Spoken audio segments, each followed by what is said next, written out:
Hello, how are you doing? I'm doing well. And you? Well, I'm a bit sad that you're going already back to the US so soon. I know, I'm sorry. It's okay, I forgive you. You're too close. It's just far enough. Yes. Yes, you are far enough. No, you usually far enough. Yeah. So she lives. And yeah. We have an ocean between us. Which Usually one? the Atlantic. Are you sure? Yes. Are you not sure? No, not Do sure. we need to look it up? No, I think it is the Atlantic. It is the Atlantic. It is. These are facts. But I don't know if when it arrives to Europe, maybe it has another name. I mean, like Not very the good, seas have different names, but the ocean The ocean. the ocean is the Atlantic. Okay, so yeah, definitely the ocean. Yes. Yeah. So, we both are from the same country, but like right now I'm living in the U.S. and then my friend is living In Germany, Berlin, Germany. yeah. So we have a lot of distance and we don't talk as often. So it's just a catch up. True. It's true. And then I just wanna ask random questions that comes That's the Andrea I know. that everyone knows. So the first thing I wanna ask you is like, what are some of the like cultural shocks that you have seen when you come here this time specifically? Coming from Germany to Colombia. Yeah. Right. Yeah. So I think more than shocks it's like more like reminders about some things about being here that maybe like I just forget that it's like that. I think one thing that always shocks me or like I'm like reminded of is the you know when you go there to Germany as a Latina, I think Latinas are like super invested in their femininity, and then they put a lot of effort into dressing up and their hair and makeup, and I think this is just something you get very used to spending a lot of time and effort into. Yeah. And then the more time you spend in Germany, the less important this becomes in your daily life. I mean, you still do it and you take care of yourself in different ways, but it's different. It's more around like, I don't know, eating healthier or doing sports, walking for everything as a like a means of transport. But makeup and like dressing up and dolling up is not that often. And then here, like you just go down from the airplane and then everybody you see is like super dressed up, gorgeous too, right? Beautiful. And plus they really no, like they know what they're doing and like they're great doing it. And then I'm just reminded of that part that maybe I just forget about when I'm there. And this is one thing I always like, oh wow, I should shower. It's important to shower. I mean, it's a joke, of course she showers. No, and of course like it has like these two balances. One, actually I feel like it's very nice to also give myself some time to reconnect with that very feminine side of me. And then seeing colors in the dresses, and you go window shopping and you see so many flowers and fabrics, and because in Germany it's the complete opposite, everything's just black and leather. And even more for you that you are in Berlin, which is even so like second-hand shops with just leather jackets and stuff, and like colors are dressed different. It's not like with these pretty patterns or fabrics. Or flowers. Lots and lots of flowers.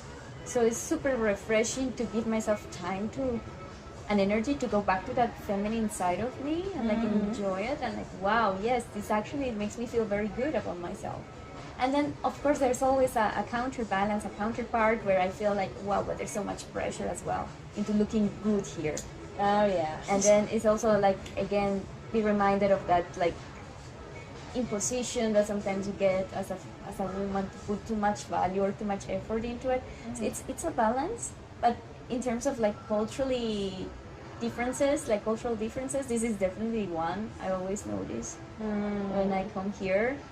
And then I try to enjoy the good side of it, and then try to just reflect on the other side, regarding like my relationship with the way I look and my body and not feel pressure.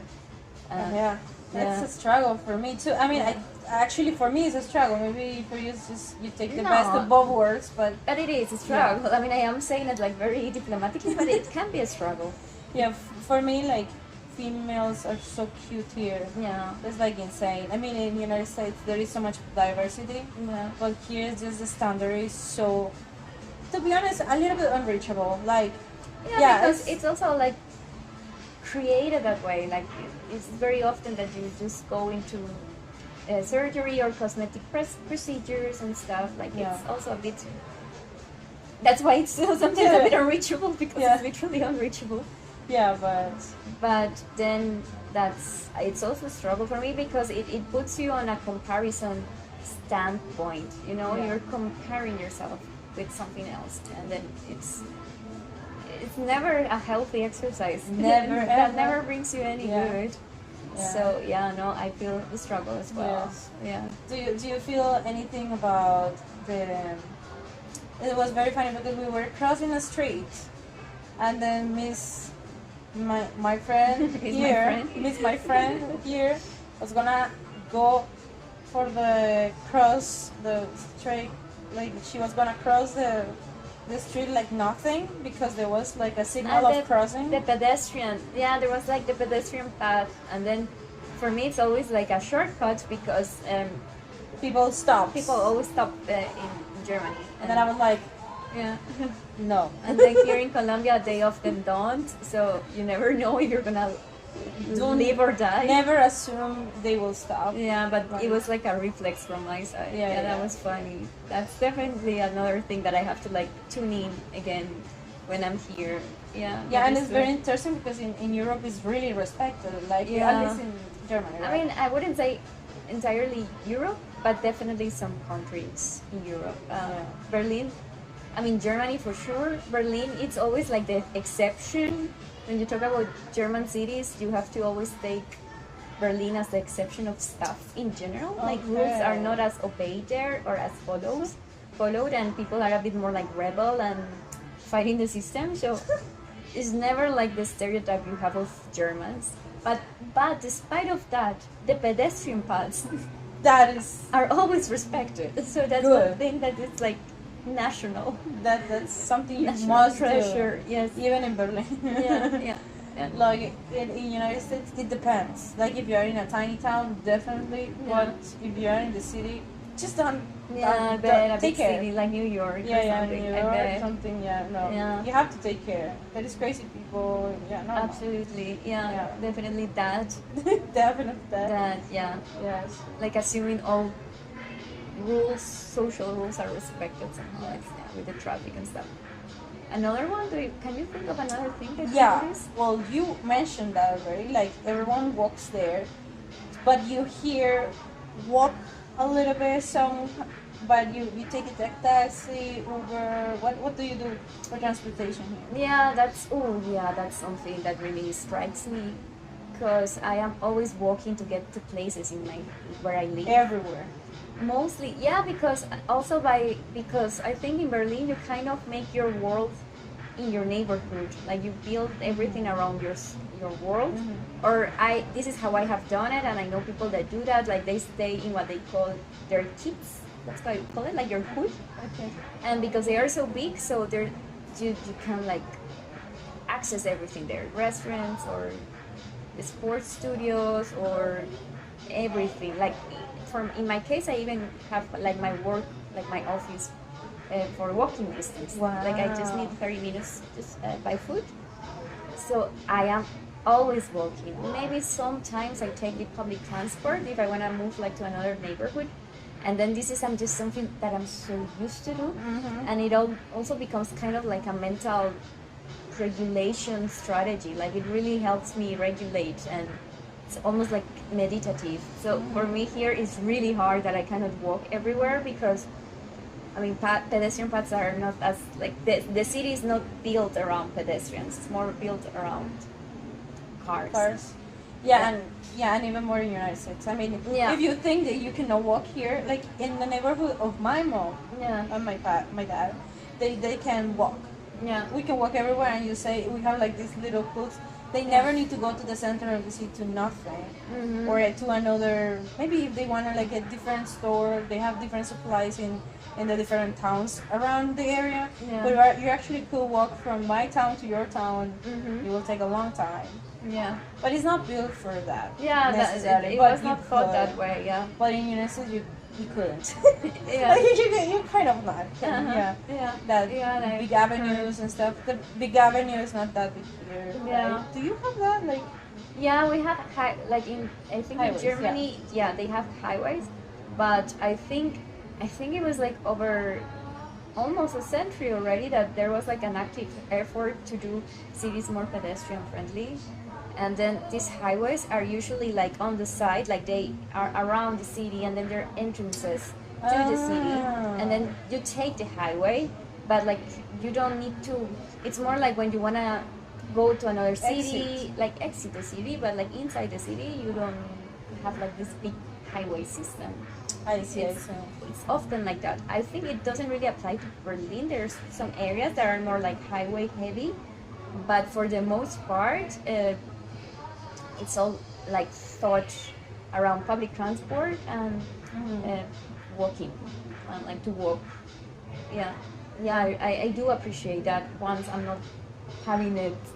She's addicted to walk too. Yeah, I really. Yeah, yeah. Well, not addicted, but you mean. No, but I Yeah. do need like my daily walk. Otherwise, I start getting like anxious. It's a habit. So, Yes. yeah. Yes, a tradition you have for It's yourself. a tradition. Just Yes, my Christmas tradition. And something that it strikes me like you're vegetarian. Yeah. The food here and there. Also that, absolutely. Yeah, and like I don't So know why, funny. but I have the impression this time like I have less options than before, because I don't remember really struggling here before with vegetarian options. Maybe now it's not cool to be vegetarian again. It's getting like, yeah, I'm not sure if it's on my mind. Is it my imagination? No, but or yeah, really? yeah. Well, I was also vegetarian, and it sounded like now people don't really remember what is meat or not.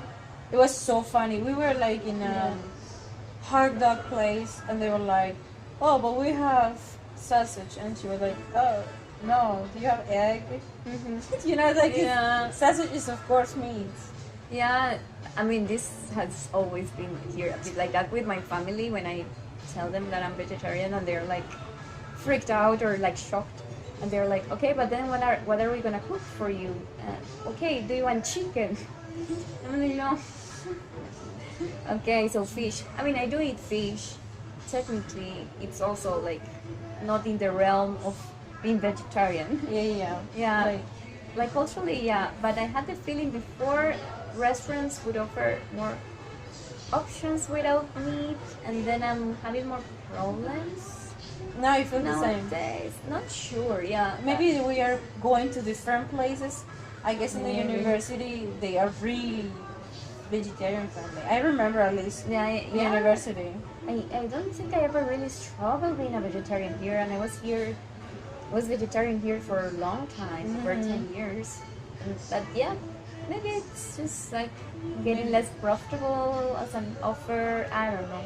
I don't know, maybe people is coming back to eat meat. I'm sorry. Yeah, could be. I think that's a very guess just because of the interactions we have had with people these past 2 days, to be honest. But yeah, but like the healthy, because for me here is a shock that actually food here is fresh and is homemade, is good. I mean, we eat a lot of fried things, but as well in United States. So, but I don't know how it's in your. I do think Germans have a bit more intention or mindfulness in the quality of the food they eat and sell. I think there has been like a lot of political and social movements around that in the last decades in Germany, so they do care about eating healthy. They balance it because like they also have like this other side where they love cakes and there's a big cake culture, but it's never high processed stuff. It's always made from scratch with flour and with the granny's recipe, and then like with the jam that they did themselves and stuff, with their own strawberries from the garden. And then yeah, they add a lot of sugar, but like it's still in this realm of organic and I don't know, made homemade products. And in general, yeah, they have like this big value to the bio sources and stuff. So I think they appreciate that more, way more than here, because I mean here is super tasty, but everything is a bit just fried and cheese. Yeah. Deep fried cheese. Don't you think there's a lot of cheese in it? Yeah. This is the first time I kind of got the sense Like that noticed. even the soup sometimes has cheese. Is like Everything has ridiculous. dairy. And like breads, I love breads in Colombia. They're so tasty, but they all have like some sort of cheese. They always. Yeah, it's always a cheese bread. It's never like in Germany, like it's just the bread. And like super raw flour and stuff. No, here everything has like either milk or cheese or a lot of butter. Yeah. It's so crazy. Like But it's so tasty as well. Yeah. But like because I don't know if I told you, but I'm kind of intolerant to the lactose. I think we knew it, but I ignored it. Anyway, so I decided in the United States to eat half-half. In my house, I always have vegan cheese and normal cheese. Okay. So if I go to do something, I will do half and half. And I think that's like what I can allow myself to do that. Yeah. One time per day, if much. If I do it twice, no, like I cannot survive really. And then here, But here everything has cheese. Wow. In the morning, in the afternoon, and in the night. yeah. And if you want gonna eat a snack, it Or definitely any will have dessert cheese. or anything. Yeah. You're gonna put in your mouth. It's gonna have some sort of dairy. And then I'm used to do half, and then here is like Yeah. so much cheese. Shock, like Shock. therapy. Yeah. I Yeah. bet. Yeah, it's true. But it's so incredible. It's like I like let me, like I think cows are not from South America. I think cows are from Europe, from Africa. I think. So it's like it's not ingrained in our like. It is now. Well, It is yeah, now, but like we already merged so many things from the Europe side of our ancestry. It's always been like this huge merge, and I feel like it got very Europeanized. Yeah, it's never been like we kept most of our indigenous roots. It's been always a bit of a so it doesn't surprise me. But I'm not like, to be honest, I'm also being a bit daring with this history fact, because I don't know if the source or if there were some sort of dairy sources in the area? indigenous tribes. I don't think so. No, by context. maybe not cow dairy, but maybe older milk, Buffalo dairy. llamas. Not here, Llamas? but in Peru. It could be. We never know. We could Google it. We could Google it. But I We think could know. But I think if we had that, we would know it. No? Like, well, that's for another day, I guess. But like, for context, Colombia is a country that has a lot of diversity because we have indigenous people here living before the European came, and then the European mixed with them. And then they also came with some slaves from Africa. So we are very diverse in food, in music, and colors. Like we're Bokon, but we don't look alike. I feel that we don't look alike. No, I mean, like there's For someone Colombians else. can look so different from one another because of that. Yeah, there's many ways to look like a Colombian. Yeah. Or be like a Colombian. Like there's so many. It's not only like multiracial, but also multicultural. Yeah. And super heterogeneous. Like I don't feel that my Colombian experience is the same Colombian experience from the Colombians from the Amazonian rainforest. Oh yeah. The way they live and perceive their identity is like almost. I mean, I feel connected to them, but also I'm very aware our experiences are so different as well. Yeah.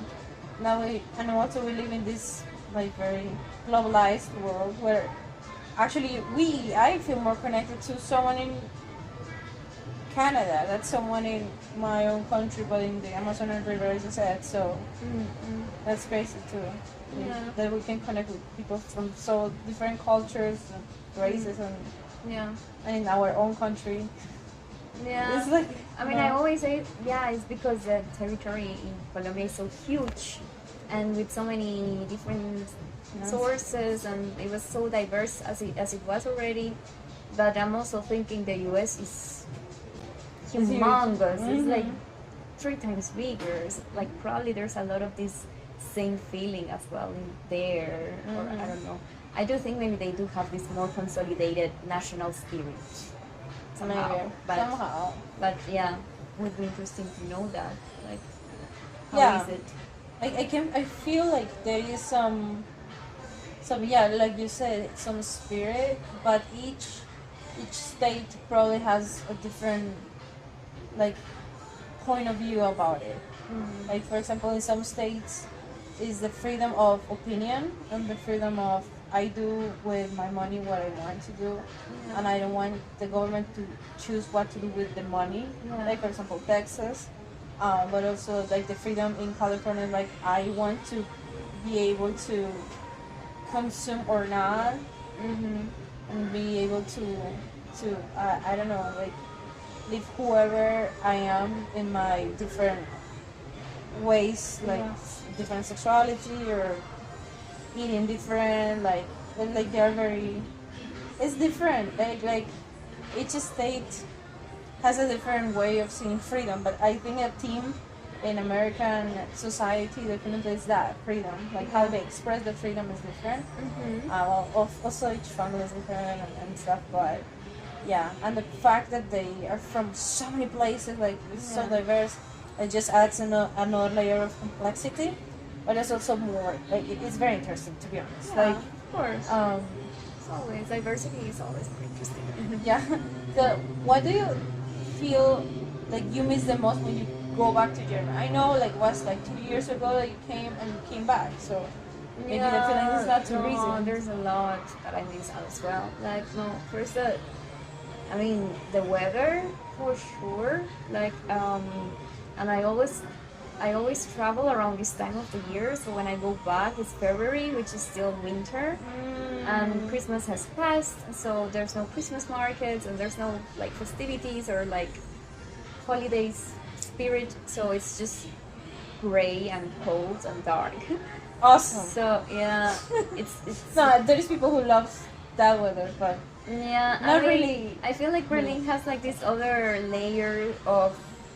It's not only the darkness, or it's not even that cold, but it has this thing that it has like this gray cloud part there, or like almost 3 months. Like the sky is always looking gray. And then the other thing is there's this Soviet architecture in the east side of Berlin.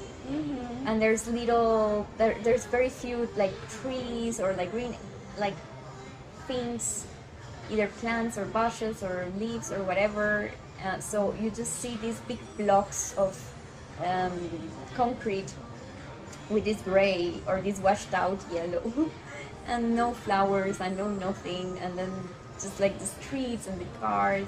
So it all adds up to a very grim or gloomy view. So it's like more like this. Yeah, I feel like when you look at this every day and you walk through these streets every day, it's like a bit hard mentally, emotionally. So that's something I do not look forward to.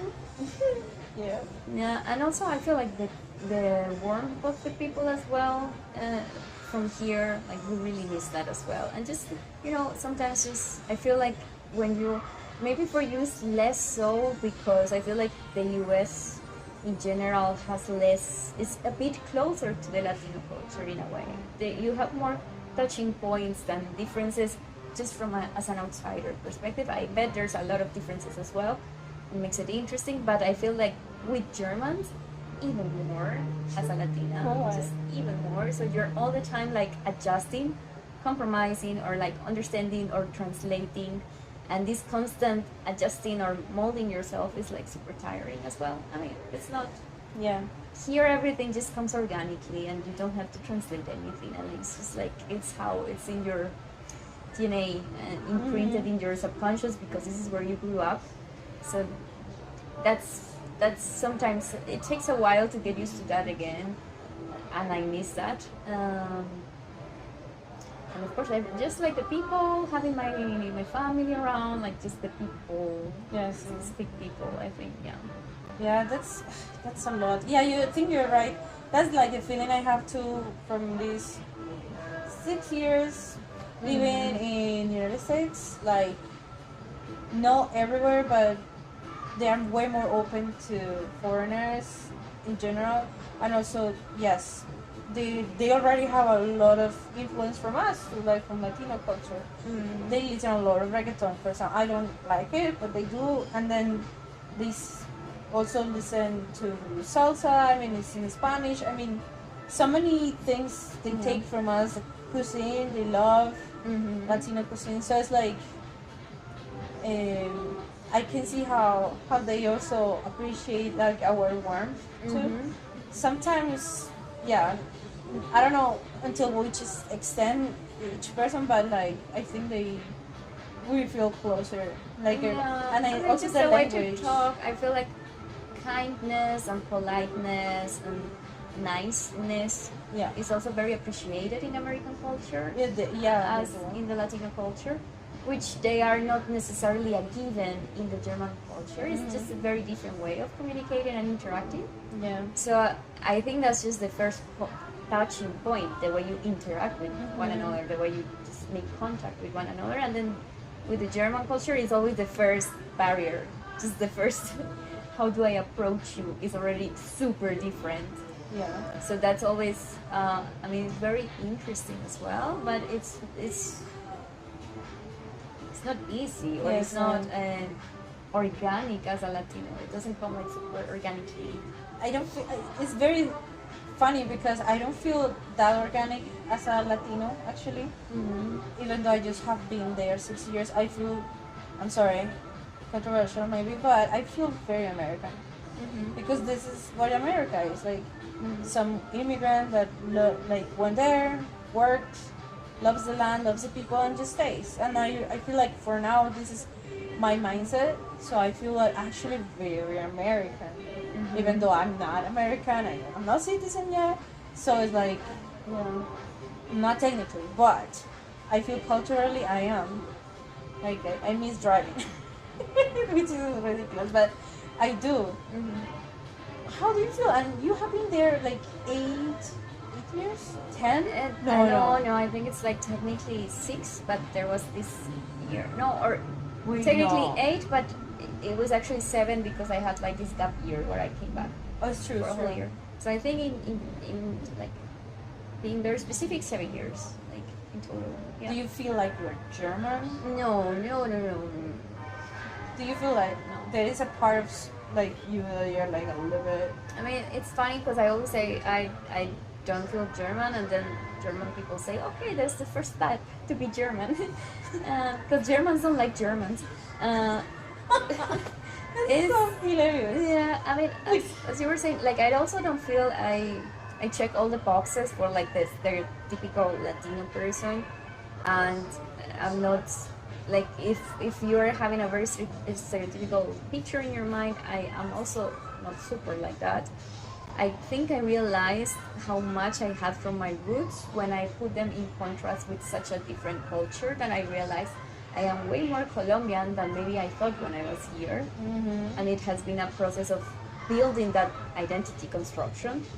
I don't think as a Colombian in Colombia, because I don't feel like that anymore after so many years, but as a Colombian in Germany. And I think it's a very specific identity with a very specific experience, with very specific challenges, but not as a German. And I think most of the expats I know, or immigrants I know, don't really blend in that way to actually feel German. I think people start feeling German in Germany when they are like the second, third generation, where they have this double identity, and there's like a lot of studies or like documentaries, and you can hear a lot of people talking about that second generation where they feel they are Germans, but they also have this other side that keeps telling them you're not fully German. Oh, that's tough. Yeah. That's very tough. Yeah, I think culturally Germany it was not built like the US. It was not an immigrant nation or like this collective construction. Germany had like the very, very specific tribes that made it happen, and there's this Germanic spirit and culture and legacy, this German legacy, and they're very proud of it, and it's very hard to identify with it when you are not, it's not part of your ancestry. I don't know. Yes. And then I'm curious about that. Like, what is this like German legacy or like mood, I guess, that you feel from the country? Because I know they are like very hard workers, but other than that, I know like what is like. I think there's like this huge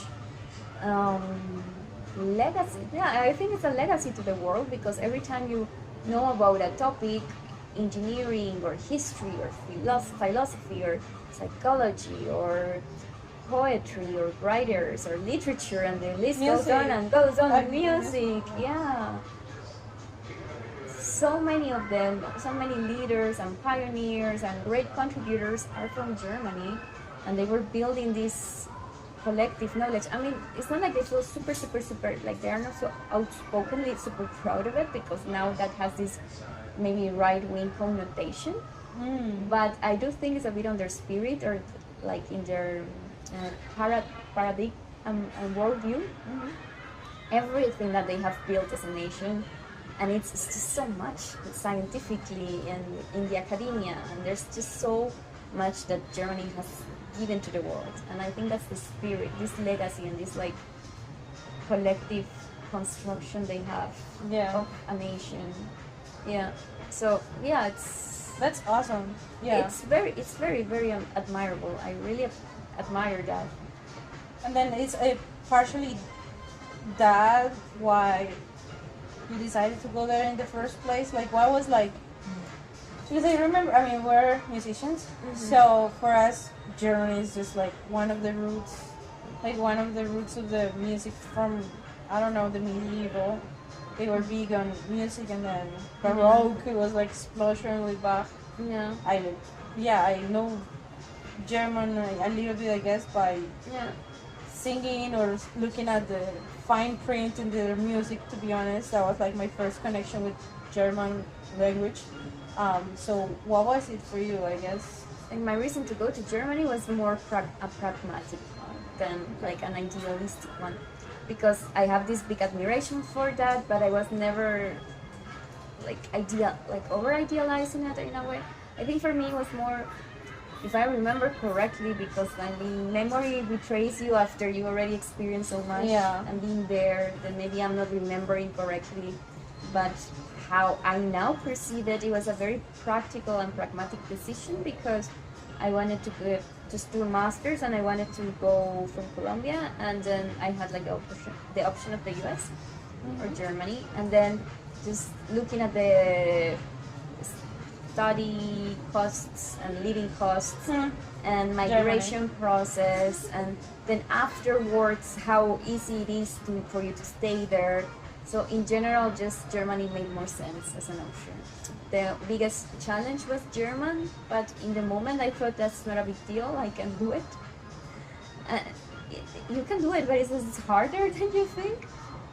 But then that's basically what brought me there, and then once I took the decision, I got excited about it, because I went first to a very beautiful town. Oh yeah. Super beautiful, Heidelberg. And then when I was looking at the pictures, it just looks like a freaking fairy tale, and I was like, wow, I can totally see myself being there for a while. But it happened in that very specific point in time, because I also know people that are dreaming all their lives to be in Germany and live in Germany and are obsessed with that. But just like people with the American dream as well. Yeah. But that was not me. That was just like in that moment of making a decision, it was the most convenient one. Yeah. And then it just made sense. And yeah. Yeah. But I remember you studied German language for so long, like 1 year before going to Germany. just 1 year. Yeah. I remember. Sorry, my memory, but like I remember you studying a lot of German before. Maybe at the beginning I did 1 semester in the language school there at the university, but I think it was just like one, not those, actually a quarter, not even a whole semester. But I'm not sure. Then I did a whole year and I was like going to lessons, but then again, it's not the same. I mean, you do the. It's never the same that being there and like. Yeah. I mean, A1, A2, maybe it's very useful away from the country, but then you start doing B1, B2, and then you go to the country, to Germany, and it's like starting from scratch because it's just another pace and pronunciation and complexities. And I had to basically almost start over when I went there. It feels like that. A2. Yeah. And you go to the academia. I mean, it's not like you are going just to make it happen and survive. No, you are actually going to take study. Yeah. courses in German. That's very so hard. Like even for me in the English side, I took English in the university for so many years, and then I arrived and I'm like, still a struggle. I And then when just you're all cannot day long, believe- like translating in your mind, you're so tired, and by the end of the day, and and there's like just some days that are off. Some days where you feel like on fire. Oh yeah. And then you have these days like, what's going on? Like What it's is not switching. German? It's not switching on. Yeah, it still happens. I mean, I'm far away from like being like fluent or something, but I get by, survive. But it's not easy. Yeah, that's difficult. And I admire you for that, to be honest. No, Like, but you're doing the same. You're also being a bilingual, living a you're bilingual life. trilingual. You're trilingual. Yeah, but like it's mostly, to be fair, it's mostly bilingual as well because I work in English. Most of my friend circle, actually currently, are most of them Like Spanish Latin, speaking. Yeah, but the rest are also English speaking because also Berlin is super international, and they have like this big tech industry and this startup bubble, and then all expats are going there, and then it's very, very common to see just people speaking English.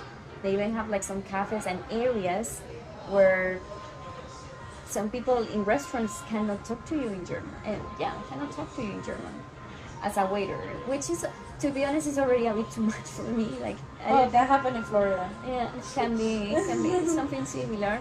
So I speak a lot of English in Berlin most of the time, all day long. So it's very similar experience, basically. Okay. I would say maybe even worse for you because you're talking with actual natives, which is different. When I'm talking to an English speaking native, I notice how I get like more nervous or like I struggle more. Oh yeah. And then I realize maybe my English is not as good as I thought. And then this is like what you have to deal with on a daily basis. Yeah. But I feel it's the same for you. Like when I arrived to a tiny town that not too much people speaking Spanish. Like not at all. They would say, "Oh, I took Spanish for 5 years." Yeah. Like could just say, "Hi, hola, ¿cómo estás?" Like, and that's it. Like and maybe answer one more thing, and kind of that's it. Yeah. They were so cute. But that also make us like try our best because some people they have never had the experience of listening to an accent. So now we have to even try harder to be clear, just to the sake of being understood. Yeah. Not even for being fancy. No, like just to be understood. Just to get the message. But, and I feel like that happened in Germany too for you. At least, I mean, I guess you have the English thing, but like Spanish, no one really, or it's a lot of people speaking Spanish. Yeah, here. there's a lot of people speaking Spanish, mostly because there's a lot of But in Heidelberg. native people. I mean, not Heidelberg was a bit different, but also wasn't. I mean, yeah. I mean, the thing is that Heidelberg is a student city because they have this huge university that is the Heidelberg University, and then it's a student city, so it's a lot of young people, and young people tend to speak good English. And there's a lot of Latino community, so they speak. I mean, like, you don't have so much, like, or so often contact with direct locals there because of the student vibes. So, but then, yeah, I did have a bit like immersion in the German culture when I started my master's, because the first year I did it in German, and they were all natives, and they were all like not from big cities. There was one girl from Berlin, but everybody else like from small towns, and with a different mentality. And then it was only me and another girl that were like foreigners, like not from Germany, and then we were the only ones with an accent or struggling with the language and keeping up. That was very hard, very challenging. Yeah, but Berlin is a bit different, I think, in that sense. Yeah, definitely. Like, definitely where I am right now, everyone speaks all the no, everyone speaks all the languages, but each person can speak more than one. Yeah. Yeah, probably two or more. Yeah. No, and also in German, like young people and people in Berlin, for instance, there's very often that they say, "Oh, I traveled and I learned Spanish," and they can actually speak good enough. It's like often. I think Germans are very, very culturally very curious and very well traveled, and they have a language wish to learn languages. Like, they like to learn languages. I don't think that's necessarily the case for Americans. I have the impression they don't often learn languages. No. So maybe that makes it like even more special when there's somebody not speaking natively English to them. Because once you know what it is like to not speak a second, like what it's like to speak a second language, you instantly become a bit more, you understand what it's like. But I don't know. Yeah, I feel like for the circles and the communities where they appreciate languages, they do it really. Like, the ones who have been in the university and they have taken time to learn our language, they really appreciate that I can speak both. And in my work I use both. Like, literally with half of my families have or some of them, the parents speak Spanish and then the kids speak full English. It's just it's hilarious and crazy. But there is some towns that, like, they cannot understand me still. And I think it might have improved. Yeah. But yeah. And it's just like, they are not too far, 40 minutes up north, and now they cannot understand me that much or that easily. Yeah. And my English is not too different from 40 minutes ago, like, you know. Yeah. And I feel they are shocked, like, wow, I cannot believe you are here working. And I'm like, I know, I cannot believe I am, but it's also they don't really care if I speak Spanish or not. Their main focus is other things. So it's like, But it's common. I mean, I'm just like very focused on Berlin, but this can happen a lot in Germany as well. Small towns, they are not used to this, or they don't have contact to this. Okay. So thank you so much for being here. Yeah, It was so nice to talk to you. Thanks. So professional, I guess. Yeah. I usually don't see them talk as fluently as we are doing it. We usually go back and forth in so many topics, random. We were not that random today. We were very focused. Very focused, very Demure. mindful. Very cute. Very cutesy. Very cutesy podcast. Oh, thank you for having me. Oh, That's yes. very Thank you so much for coming, and I hope you have a nice stay here. fun. Yeah. Nice. Way back. And nice. Wait, For you. to the cold weather. To the cold weather. Enjoy these like sweaty days. Yeah. Try my And best. and get all the vitamin D. Yeah. And see you next time. Yeah. Thank you.